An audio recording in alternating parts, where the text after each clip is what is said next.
महाराष्ट्रच नाही तर देशभरातून या प्रकरणावरती सोशल मीडियामध्ये प्रतिक्रिया आहे.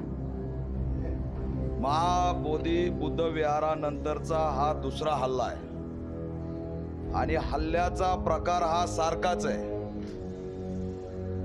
आरोपी त्या ठिकाणी अटक झालेला आहे, गुन्हा सुद्धा त्याच्यावरती नोंद झालेला आहे. पोलिसांच्या वरती हल्ल्याचा सुद्धा गुन्हा दाखल झालेला आहे. ससूनमध्ये जी तोडफोड झाली त्या संदर्भात बी काहीतरी कारवाईची भूमिका घेतल्याचं समजते. त्याचा पाठपुरावा आम्ही करू. माते फिरवय म्हणून पुढं आलंय हे एवढं सहज वाटतंय का? हे एवढं सहज आहे का? महाराष्ट्रातल्या कोणत्याही कानाकोपऱ्यात बुद्ध विहार बाबासाहेबांच्या पुतळ्याची विटंबना झाली की आरोपी माते फिरू असतो. अंबाजोगाईच्या बारदापूरला पुतळा फोडण्यात आला, आरोपी माते फिरून निघाला. नांदेडच्या माळेगावमध्ये पुतळा आला, त्या ठिकाणी विटंबना केली, आरोपी तिथंही माते फिरून निघाला. जेव्हा जेव्हा आमच्या धार्मिक स्थळावरती हल्ले होतात, आमच्या अस्मितेच्या केंद्रावरती हल्ले होतात, तेव्हाच आरोपी माते फिरू कसा काय असू शकतो? आणि माते फिरू असलेला आरोपी एवढं सहज बोलायचं आणि सोडून द्यायचं हे आम्ही खपून घेणार नाही. माते फिरू असता तर सीसीटीव्ही पहिल्यांदा कसा काय फोडला असता? बरं, सीसीटीव्हीची जी स्क्रीन आहे ती नाही फोडली, ज्याच्यात रेकॉर्डिंग होती ती मशीन फोडली. आणि ज्या पद्धतीने इथल्या मूर्तीवरती फोटोवरती हल्ला केलाय ती क्रूरता लक्षात घेता हा माते फिरू नाही तर हा आतंकवादी हे असणार आम्ही या ठिकाणाहून जाहीर करतो. आमच्या धार्मिक स्थळावरती सुनियोजितपणे आतंकवादी हल्ला झालाय, हा आतंकवादी हल्ला आहे आणि त्याच हिशोबाने त्या आतंकवाद्यावरती कारवाई झाली पाहिजे. टालमटली या ठिकाणी चालू देणार नाहीत. आरोपी अटक आहेत, त्याचा असणाऱ्या नाडग्या ठीक राहिल्या नव्हत्या पाहिजे आणि त्या ठिकाणी PCR मध्ये त्याचा कार्यक्रम पोलिसांनी लावला पाहिजे.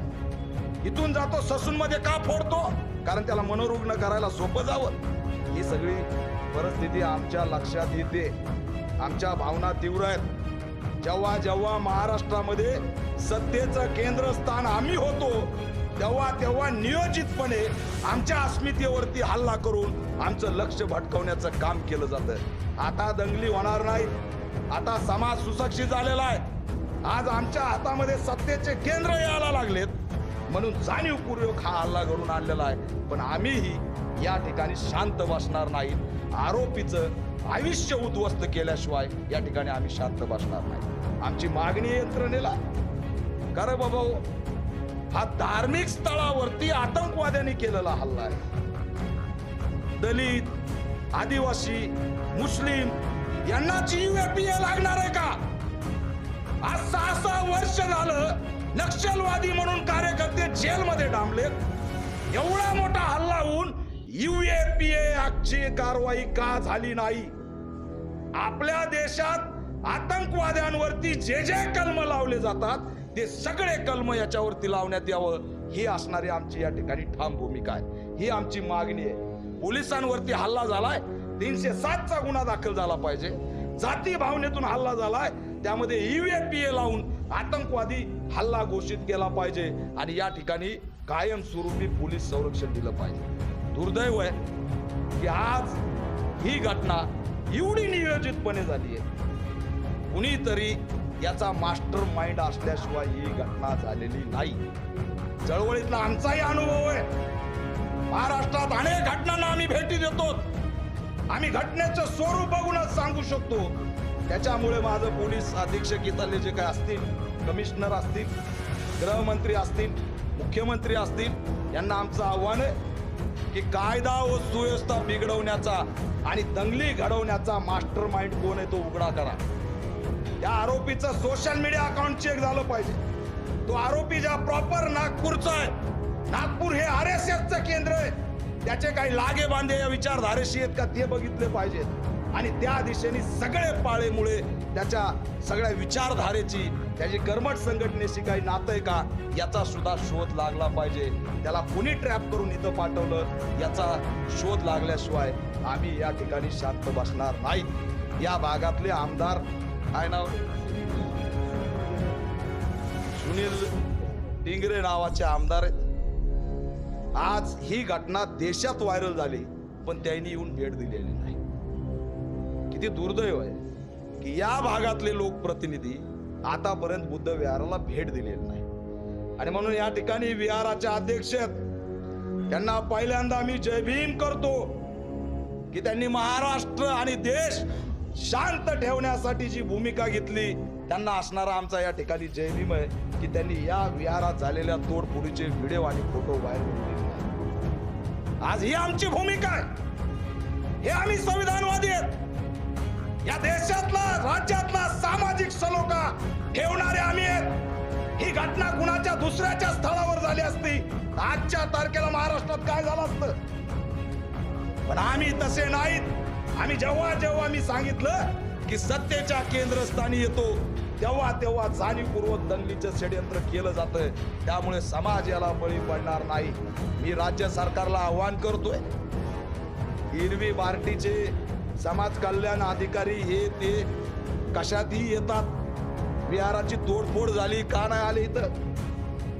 काय या ठिकाणी कोणी समाज कल्याणचा अधिकारी आला नाही? का आयुक्त या ठिकाणी आला नाही? आणि म्हणून माझी या ठिकाणी मागणी आहे की तात्काळ या बुद्ध विहाराला सामाजिक न्याय विभागाकडून 5 करोड रुपये देऊन याला आधुनिक सुरक्षाचं या ठिकाणी कवच करावं, अशी सुद्धा राज्य सरकारकडे आम्ही मागणी करणार आहेत. अतिशय रोडवरती विहार आहे, सहज तो आतमध्ये घुसला, तोडफोड केली.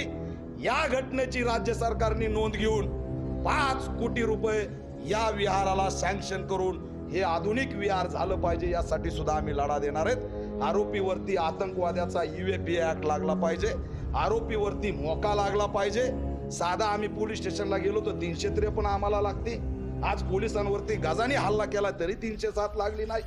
मनोरुग्ण ठरवण्याचा प्रयत्न करू नका. तो आतंकवादी आहे आणि त्याचा मास्टर माइंड शोधण्याचा प्रयत्न करावा, असं आव्हान या माध्यमातून करतोय. महाराष्ट्रातल्या तमाम अनुयायांना माझं आव्हान आहे की आरोपी अटक आहेत, गुन्हे नोंद करण्यासाठी आपण लोकशाही मार्गाने आपण लढत राहू. हा लढा तीव्र करू. आम्ही शांत बसणार नाहीत. कुणी या ठिकाणी मोहन भागवत RSSचे या काही देवेंद्र फडणवीस गृहमंत्री आहेत आणि जेव्हा देवेंद्र फडणवीस गृहमंत्री असतात तेव्हा भीमा कोरेगावला हल्ला होतो. जेव्हा देवेंद्र फडणवीस गृहमंत्री असतात तेव्हा आमच्या आम्रपाली बुद्ध विहारावरती हल्ला होतो. या असणाऱ्या लोकांना बळ आमचा माणूस गृहमंत्री असा असल्याशिवाय ही घटना घडत नाही. आणि म्हणून याद राखा, होय आम्ही संयम. पोलिसांच्या हाताला लागला वाचला, आमच्या हाताला लागला असता तर वाचला नसता. हे ऑन द रेकॉर्ड सांगतो. काय करायचे ते करून घ्या.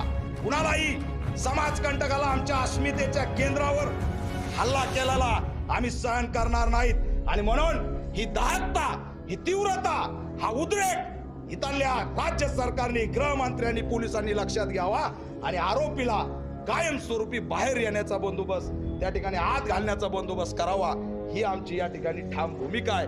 आमच्या अस्मितेच्या केंद्रावरती जर कुणी चाल करून आला, याद राखा, घाट आमच्याशी, आम्ही कुणालाही या ठिकाणी सोडणार नाही. आज हे विहार ज्या पद्धतीने टार्गेट झालंय, ही घटना गंभीर आहे, याचा आम्ही निषेध करतो. आणि राज्य सरकार असंवेदनशील आहे. इथला स्थानिकचा आमदार, लोकप्रतिनिधी असंवेदनशील आहे. तात्काळ त्यांनी स्वतःच्या आमदार फंडातून कार्यकर्त्यावर जो उधळतो त्यातून या विहाराला निधी तात्काळ द्यावा आणि हे विहार सुरक्षित आणि भव्य कसं होईल या ठिकाणी याचा प्रयत्न आम्ही येणाऱ्या काळात करणार आहेत. आमचे आंदोलन सुरू आहेत. आम्ही सांगितलेले भूमिका जर पोलिसांनी तात्काळ घेतली तर आम्ही त्या ठिकाणी समाधानी होऊ. राज्यात अनेक ठिकाणी विटंबना झालेली आहे. नांदेडचं माळेगाव आहे, बर्दापूर आहे, आजही ते पुतळे उघडे झालेले नाहीत. आमच्या विहारांना टार्गेट करणं हे असणारं निंदनीय आहे. या ठिकाणी मात्र पोलिसांनी जी भूमिका घेतली की तात्काळ मूर्ती त्यांच्या स्वतःची लावून एक सामाजिक सलोखा ठेवण्याची जी भूमिका घेतली ती सुद्धा महत्वाची आहे. पण या ठिकाणी आम्ही आरोपीचा आमच्या स्तरावर सुद्धा बॅकग्राऊंड काढल्याशिवाय शांत राहणार नाहीत. त्याचा मास्टर माइंड कोण आहे हा शोधला पाहिजे आणि त्याला आतंकवादी घोषित करून हा विहाराची तोडफोड हल्ला नाही तर हा आतंकवादी हल्ला हे जाहीर झालं पाहिजे.